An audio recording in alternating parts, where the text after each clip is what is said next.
Hey viewers, welcome back to my channel. तो अब मैं रेडी हो गई हूँ और छठ माता की पूजा है तो मैंने तैयारी कर ली है। एक आंटी आ गई हैं और छठ माता की कैसे पूजा होती है मैं पूरी विधि बताती हूँ। इसमें बहुत ही सिंपल पूजा होती है। बस इसमें एक लोटा जल भर के 7 गिट्टियाँ और फूल माला पान सवा पाव बर्फी लगता है और चूड़ी बिंदी लगती है। जितनी आप सात सुहागनें आती हैं तो 1.5 दर्जन चूड़ी मंगाई, 2 दर्जन मंगाई, उसके अकॉर्डिंग दीजिए सबको। तो मैं इक्वल मैंने 7 दुनिया लगा ली है। दुनिया कहिए या तो डिस्पोजल प्लेट, उसमें मैं इक्वल बर्फियाँ रख रही हूँ और एक डिस्पोजल प्लेट में मैं रखूँगी जिससे मैं अगियारी करूँगी। उसमें भी मैं एक बर्फ़ी रखती हूँ। अब मैंने पूरी तैयारी कर ली थी और सारी लेडीज़ आ गई थी। तो कुछ लेडीज़ ने कलर नहीं लगाई तो वो लोग कलर लगा रही हैं। बस मैं वेट कर रही हूँ कलर हो जाए, उसके बाद मैं फटाफट पूजा कर लूँ क्योंकि जूही को जाना है डॉक्टर के यहाँ। उसके पहले हम सोचे मेरी छठ माता की पूजा हो जाए। तो सबसे पहले मैंने जल छिड़का भगवान जी पे और सब माता रानी पे और सबके ऊपर, और उसके बाद मैं लगा रही हूँ देसी घी के 7 टीके मैं लगा रही हूँ। और ये गिट्टी है, गिट्टी में भी लगा रही हूँ। तो जब हमारे यहाँ रुद्राभिषेक हुआ तो उस समय मैंने पंडित जी से साफ़ मिट्टी मंगा ली थी, उसकी गिट्टी बना के मैंने रख ली क्योंकि हर पूजा में गिट्टी यूज होती है। बस ये की पूजा में पिन्नी दुरदुरिया छठ माता सारी पूजा में गिट्टी यूज होती है। तो मैंने बना के बहुत ढेर सारी गिट्टी रख ली है। अब ये देखिए मैंने टीका लगा दिया है, घी का टीका, उसके बाद सिंदूर का टीका, उसके बाद माला चढ़ा रही हूँ। तो बस इस लोटे में ही पूजा होती है। और पहले मुझे ये नहीं आता था तो मैंने जूही को कॉल किया, जूही मुझे बताती जा रही। मैं तो 1-2 बार मैंने कर लिया, लगता है कभी कुछ भूल ना जाए। तो ये मैं थर्ड टाइम कर रही हूँ छठ माता की पूजा। और उसके बाद मैंने दिया जला दिया है और अब मैं धूप बत्ती जलाऊंगी। तो ये होता है कि कुछ भूल ना जाए, इसलिए मैं जूही को कॉल मैंने कर दिया था। उसके बाद जूही को हॉस्पिटल भी जाना था तो बस हम सोच रहे थे कि जल्दी से पूजा हो जाए। उसके बाद जूही जाएगी हॉस्पिटल क्योंकि उसको दिखाना है। उसका बिल्कुल टाइम नज़दीक आ गया है, कभी भी बेबी हो सकता है। उसके बाद मैंने दिया धूप बत्ती कर दिया, दिया दिखा दिया। और ये पूजा खड़े होके ही करते इसलिए मैंने सेंटर टेबल पे ही बिछाया हुआ कपड़े। और उसके बाद मैं सबको टीका लगाती हूँ, सिंदूर लगाती हूँ। तो ये देखिए, तो अब पता है उसके बाद मैं आंटी से बोलूँगी आंटी आप मुझे लगा दीजिए। तो पता नहीं क्यों ये सब पूजा मुझे बहुत ज़्यादा अच्छी लगती है। उसके बाद ये होती हैं गौरा माता जिनमें हम लोग सिंदूर चढ़ाते हैं। तो मैं सिंदूर चढ़ाऊँगी, उसके बाद सिंदूर लिया जाता है। अब ये अगियारी मैं कर रही हूँ तो जिसमें मैंने देसी घी और जो बर्फ़ी थी वो बर्फ़ी को फोड़ के अच्छे से 7 बार मैं लोटे में डालूँगी। तो इसे अगियारी करना कहते हैं। तो ये दुरदुरिया में और इसमें छठ माता में होता है अगियारी। और पिन्नी में ऐसा नहीं होता है। पिन्नी में हम लोग पिंडी बनाते हैं तो 7 पिंडी बनाते हैं। तो सब में अलग अलग पूजा अपनी अपनी होती है। उसके बाद देखिए मैं पहले अपने कोछे में आंटी से कह रही हूँ आप मुझे दीजिए, एंड उसके बाद मैं सबको दूंगी। और इसको छठ माता में यही होता है कि आप पूरा आपको खाना है बिना हाथ लगाए, तो आप देखिएगा। तो मैंने सबको दे दिया। उसके बाद मैं सारी जो पूजा करती हूँ उसके लिए मैं बुक लेके आऊँगी। तो मैंने मोबाइल में ही कथा लगा दूँगी। सबको मैं फूल दे रही हूँ और थोड़ा थोड़ा बर्फ़ी सब लोग ले लेंगे। और उसके बाद मैं मोबाइल में ही छठ माता की कहानी लगा दूँगी। और छठ माता की कहानी होने के बाद ही हम लोग और आगे करेंगे। तो ये देखिए मैंने फ़ोन में लगा दिया, छठ माता की कहानी हो रही है। और ये बहुत ही मतलब 5 मिनट की है कहानी, 5 मिनट में कहानी पूरी हो जाएगी। तो कहानी में ये बोला गया था कि तीनों माता लोग रहती हैं तो आपस में बात करती कौन सबसे बड़ा है। तब नारद मुनि जी आ जाते हैं। तो वो बोलते हैं, उन पूछते हैं आपके मतलब छठ माता, दुर्दुरिया माता और सान माता तीनों में क्या क्या पूजा में क्या क्या लगता है। तो बताती हैं कि उनमें सवा पाव मतलब जिसमें जो जो विधि होती है वो बताते हैं। तो सबसे इजी छठ माता का होता है, इसलिए छठ माता को ऊपर माना जाता है कि छठ माता, क्योंकि और आप तुरंत मानिए, आप कोशिश कीजिए उसको तुरंत पूरा कीजिए। तो ये है कहानी में। अगर आप लोग को अगर कहानी जाननी हो तो मैं इसके लिए एक वीडियो और बनाऊंगी, उसमें मैं पूरी कहानी कहूँगी। तो आप लोग वो वीडियो देख लीजिए। आप लोग को कथा जाननी हो तो प्लीज़ कमेंट करके ज़रूर बताइएगा। तो कहानी अब हमारी हो रही है, हम लोग बहुत ध्यान से कहानी सुन रहे थे। और पता है ये पूजा होती है, सब कुछ होता है, सब आता है, मुझे बहुत ज़्यादा अच्छा लगता है। कथा हो गई थी, उसके बाद सब लोग ने जो हाथ में मतलब प्रसाद लिया था, फूल लिया था, वो सब चढ़ा दिया। और उसके बाद अब ये था कि आपको हाथ नहीं लगाना, ऐसे ही खाना। तो जब सब खाते हैं सबको हंसी आती है। तो मतलब ऐसे ही छठ माता का मतलब यही है कि आप उसको चट करके खाइए। तो ये देखिए हम लोग को पता है क्या, सबका फेस देख के हंसी आती है, सबकी लगी हुई लिपस्टिक ख़राब हो जाती है। और उसके बाद हम सबने खा लिया था। फिर जो जितने सबकी दुनिया थी या डिस्पोजल था सबने मेरे आंचल में दे दिया, तो मैंने रख लिया था। एंड उसके बाद देखिए मेरे पति देव मेरी कितनी ज़्यादा हेल्प करते थे, उन्होंने सबका हाथ धुलाया, सबको पानी दिया। और पानी क्योंकि पीना बहुत ज़रूरी है, मुंह भी जूठा नहीं होना चाहिए, क्योंकि उसके बाद हम लोग को सुहाग लेना होता है। तो वो देखिए सबको पानी दे रहे हैं, सबसे ज़्यादा पुण्य का काम तो मेरे पति देव ही कर रहे हैं। तो उसके बाद मैं पानी पिया हमने, और मैंने अपना फेस देखा, मेरे फेस पे कितनी ज़्यादा बर्फ़ी लगी हुई है। तो वही देख के मुझे हंसी आ रही थी, मैं अपना फेस साफ करने लगी।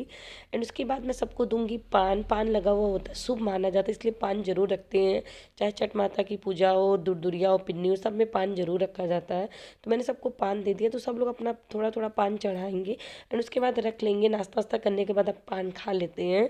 और ये मीठा पान है, ये नहीं कि सुरती वाला पान नहीं है। एंड उसके बाद मैं सबको दो दो चूड़ियाँ दूंगी, और जिसको ज़्यादा लेना वो ज़्यादा भी ले सकता है। मैं सबको चूड़ी दूंगी, बिंदी दूंगी, और नहीं सबको बिंदी लगाऊंगी। और मेरे पास चूड़ियाँ एक्स्ट्रा थी, मैं आंटी को और दे रही थी चूड़ी।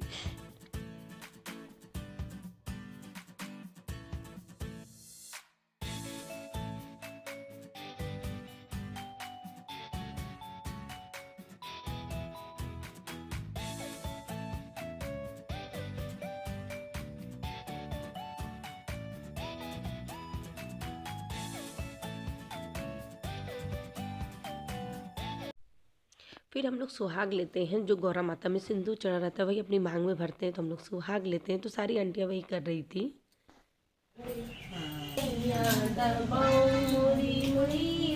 धीरे धीरे पैया दबाओ मोरी मैया, हाथों की चूड़िया मरे करो मैया, हाथों की चूड़िया मरे करो मैया, धीरे धीरे पैया दबाओ मोरी मैया, धीरे धीरे पैया दबाओ मोरी मैया, अंगों की चुनरिया मरे करो मैया, अंगों की चुनरिया मरे करो मैया।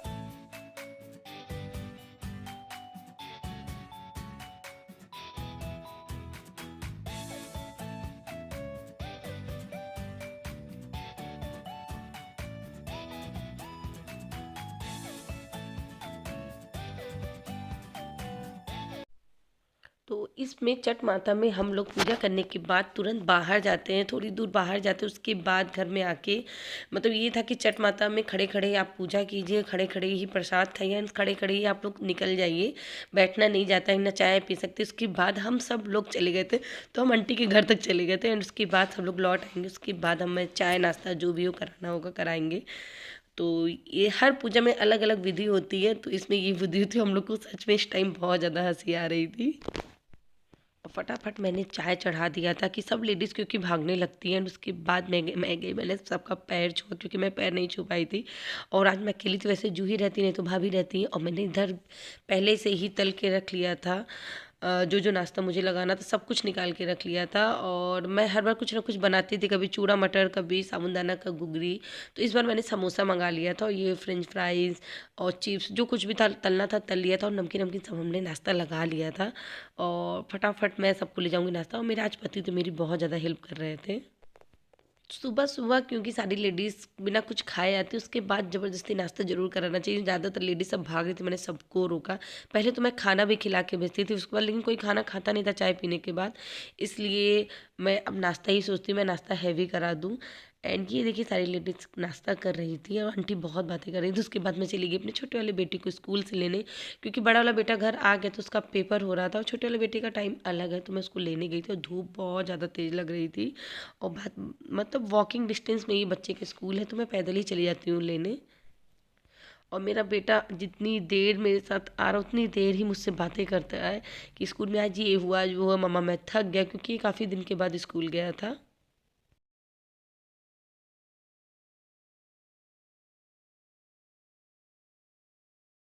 तो मैं अपने छोटे वाले बेटी को लेके आ गई हूँ स्कूल से, और थोड़ी सी थक गई हूँ, बैठ गई हूँ, क्योंकि सुबह जल्दी उठ के फटाफट काम पे लगना। वैसे मैं मेरे बच्चे चले जाते थे, मैं थोड़ी देर और सो लेती थी, बट आज मैं उठी हूँ 7 बजे। मतलब रात में मुझे लेट हो जाती है थोड़ा सा सोने में, तो 7 बजे उठी हूँ एंड उसके बाद मैं फटाफट काम में लग गई।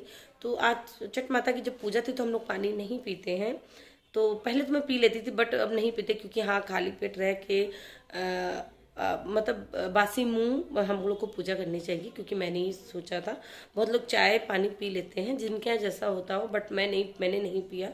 और जैसे ही पूजा हुई तो उसी समय मैंने वो बर्फी खाई थी, जो छठ माता में जो बर्फी थी वो मतलब उसको पूरा चट करके ही मतलब पूजा होती है, वो भी खड़े खड़े ही पूजा होती है। तो मैंने वही खाया एंड उसके बाद एक घूंट पानी पिया था। फिर उसके बाद मैंने सबके लिए समोसा नाश्ता सब कुछ लगा, बट मैंने कुछ भी नहीं खाया, मैंने सिर्फ पानी पिया एक बड़ा गिलास। एंड मैं सोच रही थी कि मैं अपना डाइट बिल्कुल ख़राब ना करूँ, कोशिश करूँ कि मैं हेल्दी लूँ, और उसके बाद ही मैंने पानी पिया। और आज 1 बजे ही मैंने पपाया खाया था। जैसे कि मैंने पपाया का वीडियो नहीं बनाया, मैंने पपाया ही खाया। उसके एक दिन पहले पपाया नहीं था तो मैंने ऑरेंज खा लिया था। मतलब फ्रूट से ही आप अपनी फास्ट को वो करिए कि अच्छा खाइए। हाँ मेथी भी मैंने खाया, आज मैंने मेथी खाया एंड पपाया खाया, उसके बाद ऑरेंज थे वो खाया। और अभी मैंने कुछ नहीं खाया। स्कूल से आने पर मैंने एक बड़ा गिलास पानी पिया है। तो वैसे मैं उड़द दाल भिगो के गई थी, पालक रखा है तो मैं सकपैता बनाऊंगी। अभी मैं जा रही हूँ बनाने सकपैता, थोड़ा सा राइस लूँगी और सकपैता खाऊंगी, तो वही मेरा लंच होगा। तो अभी मैं दिखाती हूँ आपको। और मैं रात में थोड़ी सी एक्सरसाइज कर लेती हूँ हल्की फुल्की। मेरा वेट इसलिए बढ़ा कि मुझे जो स्लिप डिस्क हो गया था, तो मैं एक्सरसाइज नहीं कर सकती थी, झुक नहीं सकती थी, ज़्यादा चल नहीं सकती थी, इस वजह से बढ़ गया। बट मैं अब बिल्कुल नहीं ध्यान दे रही हूँ। मैंने 2 साल इलाज किया, इतना ज़्यादा मतलब थेरेपी क्या नहीं किया, मैंने सब कुछ किया। अब मैंने उसको इग्नोर ही कर दिया। ठीक है थोड़ा पेन हो रहा है, मैं सह रही हूँ, बट मैं अपने वेट को कम करूँगी। थोड़ी सी एक्सरसाइज करती हूँ, जो कि मुझे झुक के करना, वो सब एक्सरसाइज नहीं करती हूँ, ताकि मेरे स्लिप डिस्क में भी प्रॉब्लम्स बढ़े ना। शायद मेरा वेट कम होगा तो मेरा स्लिप डिस्क भी ठीक हो जाए। तो मैं रात में ही करती हूँ, क्योंकि सुबह मुझे टाइम नहीं मिल पाता है। तो मैं रात में, मेरा डिनर 8 बजे, कभी 7:30 बजे जैसे ही हो जाता है, तो मैं रात के 12 बजे 11:30 बजे जैसा मुझे टाइम मिलता है, मैं 10 मिनट की एक्सरसाइज करती हूँ। तो इधर मैं वॉक भी नहीं कर पा रही हूँ। वॉक भी, आप एक्सरसाइज नहीं कर सकते तो वॉक कर लीजिए, ज़रूर कर लीजिए, बट मैं वॉक भी नहीं कर रही हूँ। नहीं तो मैंने जब पहले अपनी डाइट को, मैंने अपना वेट कम किया था, तो मैं 1 घंटा वॉक करती थी, पूरा 1 घंटा एक्सरसाइज करती थी। हाँ बट मैं फास्टिंग नहीं करती थी। मैं सुबह से हेल्दी खाती थी, मतलब टाइम टू टाइम। 2 बजे मेरा लंच है तो 2 बजे लंच होना चाहिए। करेक्ट 10 बजे मैं ओट्स खाती थी, फ्रूट्स खाती थी। और करीब 2 ढाई साल पहले ही मैंने अपना 10 किलो वेट ऐसे ही घटाया था। बट इस बार मैं थोड़ा चेंज कर रही हूँ, क्योंकि मैं सोचूं मेरा जितना जल्दी हो सके वेट कम हो जाए, इसलिए मैं फास्टिंग कर रही हूँ। तो हाँ उसके पहले मैंने चाय नहीं पिया था। जब मैंने पहले किया था, अपने वेट को घटाया था, तो मैंने चाय नहीं पिया था बिल्कुल, और शक्कर छोड़ दिया था। इस बार भी मैंने शक्कर छोड़ा, बट आज छठ माता का था पूजा, तो माता रानी का वही प्रसाद मैंने खाया, उसमें जो मीठा मैंने खाया। तो बस अभी मैं जा रही हूँ अपना लंच फटाफट बनाऊँ, नहीं तो काफ़ी लेट हो जाएगा। साथ में देखेंगे हम अनुपमा। कितने लोगों को अनुपमा पसंद है ज़रूर बताइएगा। मैंने अपना लंच खा लिया था अच्छे से एंड उसके बाद मैंने पानी पिया, ढंग से अच्छे से पानी पिया। मैं कोशिश करती हूँ लंच खाने के बाद मैं 2 बड़े बड़े गिलास अच्छे से पानी पीऊँ। अब मैं कर रही थी डिनर की तैयारी, जिसके लिए मतलब मैंने 2 दिन पहले मूंग का चिल्ला बनाया था, तो वही मूंग दाल पिसी हुई रखी थी। तो जब मैं यूज कर ली, तो ऐसा नहीं कि मैं मुझे उसी दिन पीसना है, तो वो मूंग दाल रखा था। तो आज मैं बनाऊंगी मूंग दाल डोसा। और मेरे पास था पनीर, और मैं बना रही हूँ टमाटर की चटनी, जो कि इस डोसे के साथ बहुत ज़्यादा अच्छी लगती है। अगर आपके पास कोकोनट हो तो आप उसका भी बना सकते हैं। तो ये देखिए मूंग दाल, तो ये मेरे लिए सफिशिएंट, इसमें आराम से 2 डोसा बन जाएगा। तो मैंने इसमें मिला लिया हल्दी, नमक, जीरा और थोड़ा सा पानी और मिलाऊंगी, क्योंकि मैं पतला बैटर करूँगी। और मैं इसमें डालूंगी हल्का सा देसी घी। देसी घी से फ्लेवर भी अच्छा था, और देसी घी आप खा सकते हैं। अगर आप डाइट कर रहे हैं तो देसी घी आप खाइए, कोई भी प्रॉब्लम नहीं होगी। उसके बाद मैंने ये चिल्ला देखिए, जैसे नॉर्मल चिल्ला बनता है वैसे ही कर दिया है। बस मैंने इसे चिल्ला डोसा बोल दिया। अब मैं इसमें डालूंगी अनियन, कटा हुआ अनियन, पनीर, और थोड़ा सा ऊपर टेस्टी नमक डालेंगे।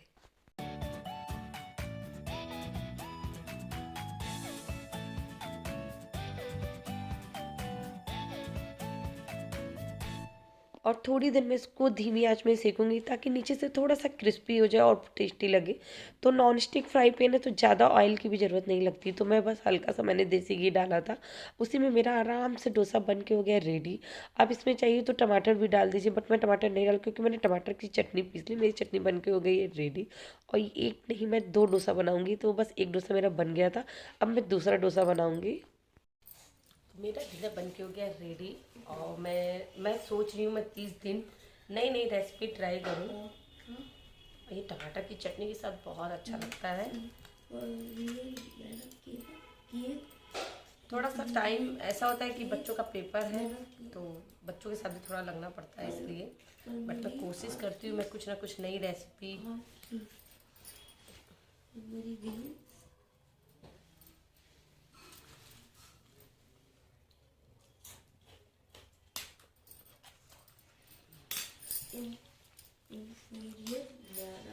वैसे आप इस चिल्ले में टमाटर भी डाल सकते हैं, जैसे बट मैंने टमाटर की चटनी बनाई इसलिए मैंने टमाटर नहीं डाला क्योंकि मैं इसे छुपा दो। वैसे मैं खा रही तो मेरे पति तो मेरे छोटे वाले बेटे को पढ़ा रहे थे, तो बस और बहुत ज़्यादा टेस्टी बना था। आप चाहिए इसमें कॉर्न डाल लीजिए, टमाटर डाल लीजिए, डोसे में जो भी चाहिए वो डाल सकते हैं और टेस्टी भी लगता है और हेल्दी भी होता है। तो बस मैं एंजॉय करती हूँ अपना मूंग चिल्ला डोसा। आई होप मेरा ये रेसिपी आपको अच्छा लगा हो, आप लोग ज़रूर ट्राई कीजिएगा। तो बस मैं आज अपना वीडियो यहीं एंड करती हूँ। आई होप मेरा वीडियो आपको अच्छा लगा, तो प्लीज़ आप मेरे चैनल को सब्सक्राइब कीजिए, लाइक कीजिए, बेल आइकन बटन में कमेंट करना बिल्कुल मत। Thanks for watching, bye bye.